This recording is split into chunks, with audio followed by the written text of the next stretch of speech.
Serial तुम देना साथ मेरा में अब कहानी ने ऐसा खतरनाक मोड़ ले लिया है जिसे देखने के बाद दर्शकों के होश उड़ने वाले हैं। जी हाँ, आने वाले एपिसोड में एक ऐसा धमाकेदार ट्विस्ट देखने को मिलेगा जिसकी किसी ने कल्पना भी नहीं की होगी।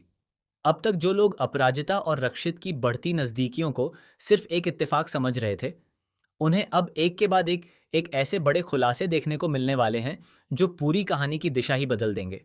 दरअसल कोर्ट में चल रहे केस के दौरान अपराजिता पर कई झूठे और बेबुनियाद आरोप लगाए जाते हैं। उसे बदनाम करने की पूरी कोशिश की जाती है ताकि उसकी छवि खराब हो जाए और वह मानसिक रूप से टूट जाए। लेकिन अपराजिता हार मानने वालों में से नहीं होती। वह हर आरोप का डटकर सामना करती है। हालांकि कोर्ट से बाहर निकलते ही उसका सामना ललित से होता है, जो पहले से ही एक नई चाल चलने के लिए तैयार खड़ा होता है। ललित अपराजिता से कहता है, मुझे अच्छी तरह पता है कि अगर कभी तुम्हें मेरे और किसी दूसरे इंसान में से किसी एक को चुनना पड़ा तो तुम मुझे कभी नहीं चुनोगी। तुम हमेशा किसी और पर भरोसा करोगी। इसके बाद वह एक और बड़ा दावा करते हुए कहता है, मुझे पूरा यकीन है कि वकील तक रक्षित की सारी जानकारी भी तुमने ही पहुंचाई होगी। लेकिन इससे पहले कि अपराजिता कुछ कहे, ललित खुद ही बोल पड़ता है, हाँ, मैंने ही ये सब किया है क्योंकि मैं तुम्हारी आंखें खोलना चाहता हूं। तुम जिस इंसान पर आंख बंद करके भरोसा कर रही हो वही तुम्हारा सबसे बड़ा धोखेबाज है। इतना कहकर ललित अपनी जेब से एक लेटर निकालता है और अपराजिता के हाथ में रख देता है। वह कहता है, ये देखो, यही है रक्षित की असली सच्चाई। वह तुमसे प्यार करता है, इसी वजह से हर वक्त तुम्हारे आसपास घूमता रहता है। उसका हर कदम किसी न किसी मतलब से जुड़ा हुआ है। यह सुनते ही अपराजिता भड़क उठती है। वह गुस्से में कहती है, तुम्हारा दिमाग खराब हो गया है। ये लेटर या तो तुमने खुद लिखा है या फिर किसी से लिखवाया है। रक्षित सर ऐसे इंसान नहीं हैं। मैं उन पर आंख बंद करके भरोसा करती हूँ। अपराजिता बिना एक पल गंवाए सीधे रक्षित के पास पहुंच जाती है। उसी समय ईरा भी वहां मौजूद होती है। ईरा लगातार रक्षित के कान भर रही होती है। वह कहती है, तुम्हें पता भी है कि अपराजिता अपना असली नाम तक सबसे छिपाती है। वह शादीशुदा है और उसका तलाक होने वाला है। कहीं ऐसा तो नहीं कि तुम्हें उसकी सच्चाई का बिल्कुल भी पता नहीं? रक्षित बेहद शांत होकर जवाब देता है, मुझे सब कुछ पता है। उसके अतीत से लेकर आज तक की हर बात मुझे मालूम है। रक्षित का जवाब सुनकर ईरा के पैरों तले जमीन खिसक जाती है। तभी वहां अपराजिता पहुंच जाती है। उसे देखते ही रक्षित ईरा से कहता है, ईरा प्लीज, हमें अकेला छोड़ दो। मुझे अपराजिता से जरूरी बात करनी है। ईरा लाख कोशिश करती है कि वह वहीं रुके, लेकिन रक्षित उसे बाहर भेज देता है। जैसे ही दोनों अकेले होते हैं, अपराजिता कांपते हाथों से वह लेटर रक्षित के सामने रख देती है और पूछती है, क्या यह लेटर आपने लिखा है? क्या इसमें जो कुछ लिखा है वह सच है? कुछ पल की खामोशी के बाद रक्षित कहता है, हाँ, ये सच है। मैं तुमसे प्यार करता हूं। लेकिन जब मुझे तुमसे प्यार हुआ था तब मुझे ये नहीं पता था कि तुम शादीशुदा हो। जब सच पता चला तब तक मैं अपने दिल को रोक नहीं पाया था। यह सुनकर अपराजिता की आंखों में आंसू आ जाते हैं। वह कहती है, मेरी जिंदगी में पहली बार किसी ने बिना किसी स्वार्थ के मुझे अपनाने की बात कही है। शायद मेरी जिंदगी पूरी तरह खत्म नहीं हुई। शायद मेरे हिस्से में भी थोड़ी सी खुशियां अभी बाकी हैं।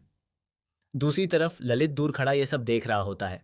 उसे पूरा यकीन था कि अपराजिता गुस्से में रक्षित को थप्पड़ मारकर हमेशा के लिए उससे रिश्ता खत्म कर देगी। लेकिन जब ऐसा नहीं होता तो ललित का गुस्सा सातवें आसमान पर पहुंच जाता है। उसी वक्त वह मन ही मन एक ऐसी खतरनाक साजिश रचता है जो हर किसी की जिंदगी बदलने वाली होती है। रात होते ही अपराजिता अपने घर लौटने के लिए निकलती है। लेकिन रास्ते में अचानक उसकी कार के सामने एक दूसरी गाड़ी आकर रुक जाती है। इससे पहले कि वह कुछ समझ पाती, कुछ नकाबपोश लोग उसे जबरदस्ती गाड़ी से बाहर खींच लेते हैं। अपराजिता पूरी ताकत से मदद के लिए चिल्लाती है, लेकिन सुनसान सड़क पर उसकी आवाज सुनने वाला कोई नहीं होता। कुछ ही सेकंड में उसे बेहोश करके दूसरी गाड़ी में डाल दिया जाता है और वह रहस्यमयी तरीके से गायब हो जाती है। इधर रक्षित लगातार अपराजिता को फोन करता रहता है, लेकिन उसका फोन बंद आता है। पहले तो उसे लगता है कि शायद अपराजिता उससे नाराज है, लेकिन जब कई घंटे बीत जाते हैं और उसका कोई पता नहीं चलता, तब रक्षित को किसी बड़े अनहोनी का एहसास होने लगता है। उधर घर वालों को भी पता चलता है कि अपराजिता घर नहीं पहुंची। पूरे परिवार में हड़कंप मच जाता है। हर कोई अलग अलग जगह उसकी तलाश शुरू कर देता है। पुलिस में शिकायत दर्ज होती है, लेकिन अपराजिता का कोई सुराग नहीं मिलता। इसी बीच पुलिस को सड़क किनारे अपराजिता का टूटा हुआ मोबाइल और उसका दुपट्टा मिलता है। ये देखकर सभी के होश उड़ जाते हैं। रक्षित को अब पूरा शक हो जाता है कि यह कोई साधारण गुमशुदगी नहीं, बल्कि सोची समझी साजिश है।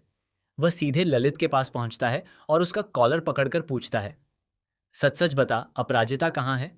अगर उसे कुछ भी हुआ तो मैं तुझे छोड़ूंगा नहीं। ललित मुस्कुराते हुए कहता है, जिसे तुम ढूंढ रहे हो शायद अब वह कभी वापस ना आए। ललित की यह बात सुनकर रक्षित का गुस्सा फूट पड़ता है। दोनों के बीच जबरदस्त हाथापाई शुरू हो जाती है। लेकिन तभी कहानी में सबसे बड़ा ट्विस्ट आता है। पुलिस को एक सीसीटीवी फुटेज मिलती है जिसमें साफ दिखाई देता है कि अपराजिता का किडनैप किसी एक व्यक्ति ने नहीं, बल्कि एक पूरे गैंग ने किया है। हैरानी की बात यह होती है कि उस गैंग का सरगना कोई और नहीं, बल्कि ललित का बेहद करीबी आदमी निकलता है। अब सवाल यह है कि क्या ललित ने सिर्फ रक्षित और अपराजिता को अलग करने के लिए यह साजिश रची है, या फिर इसके पीछे कोई ऐसा राज छिपा है जो अब तक किसी के सामने नहीं आया? क्या अपराजिता सही सलामत वापस लौट पाएगी? क्या रक्षित समय रहते उसे बचा पाएगा? या फिर इस बार कहानी एक ऐसा दर्दनाक मोड़ लेगी जिसकी किसी ने कल्पना भी नहीं की होगी? इन सभी सवालों के जवाब आने वाले एपिसोड में मिलने वाले हैं, जहां हर मिनट एक नया खुलासा होगा और हर सीन दर्शकों को चौंका देगा। अब देखना बेहद दिलचस्प होगा कि आखिर अपराजिता की जिंदगी में आया यह तूफान उसे कहां लेकर जाता है, और क्या रक्षित अपने प्यार को बचाने में कामयाब हो पाएगा या फिर ललित की खतरनाक साजिश सब कुछ तबाह कर देगी। आपको क्या लगता है, अपराजिता के किडनैपिंग के पीछे असली मास्टरमाइंड कौन है? अपनी राय हमें कमेंट करके ज़रूर बताइए। ऐसी ही लेटेस्ट टीवी अपडेट्स और धमाकेदार ट्विस्ट सबसे पहले जानने के लिए हमारे चैनल को लाइक, शेयर और सब्सक्राइब करना बिल्कुल न भूलें।